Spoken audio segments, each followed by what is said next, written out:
Hey, TikTokers! TikTokers, continuing with my classic comedian comic book collection. I want to single out these two in particular.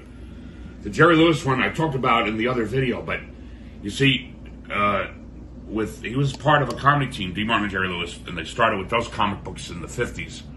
Then when they broke up in the late 50s, by the 60s, and they continued on in their own solo careers, they continued with the Jerry Lewis comic book, which was put out by DC, one of the biggest comic book companies, because Jerry Lewis was a real popular comedian during the 50s, 60s, and 70s.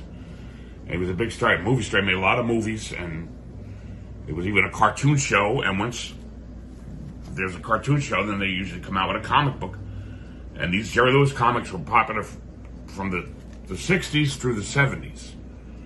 And they were, because he was a real popular comedian at the time.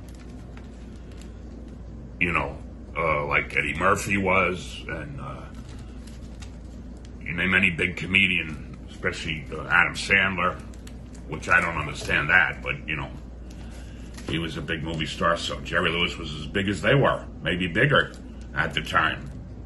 Very popular.